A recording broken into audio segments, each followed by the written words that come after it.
Thank you, Jim. So we're going to have several rounds of questioning for our panel before we open it up to discussion by the group here.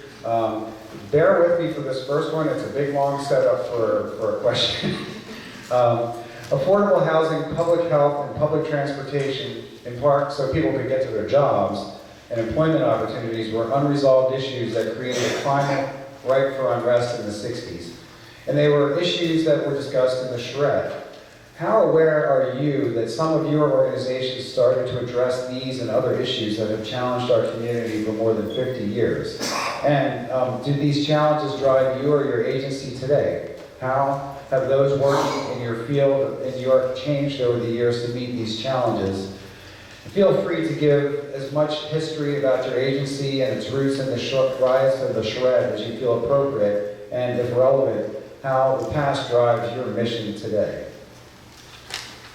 Who would like to address that long series of questions?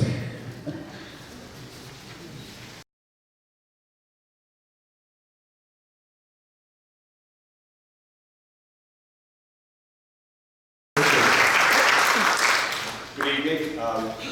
Something in common, I was born in 1970 as well. I moved here 15 years, so I've been here a lot longer. So when I was approached to participate this evening, I was like, why? Like, what's the role? And I was educated on the fact that rapid transit, or portions of the transportation program, grew out of this effort. And so I'm a bit of a historian, not quite as good as you, but I spent a lot of time reading about history, so I found it very interesting. So I started digging and struggled with finding some good information. Jenny found some records in her files that helped me connect a lot of the dots. And you know, it's interesting that in some ways, you know, transit's what I do. It's in my heart, and so, you know, when I was looking at the information that Jenny provided to me that came from the Charrette meetings, in some ways I think that we have grown in leaps and bounds and we're far ahead. And in some ways I think we're addressing some of the same issues that we saw back in 1970. It was interesting. I'm only going to highlight about 20 bullet points that I pulled from the records, but I'll highlight just a couple.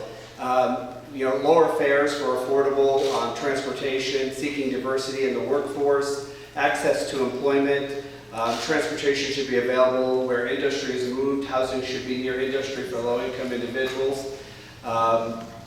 You know, they are the same things I'm struggling with today.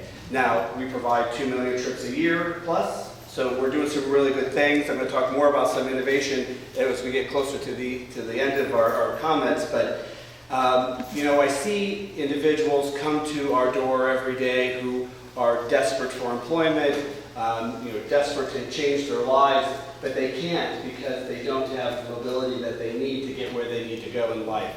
And so, you know, for us, that's a struggle. How do we make those changes? You know, I think at Rapid Transit, the first line of our mission statement is mobility is the essential need in order to experience a high quality of life. That's what we believe. You know, we think it's important that we connect those dots, and we're working really hard to do that. But I think that you know, you referenced equity, and in transportation, what does that look like?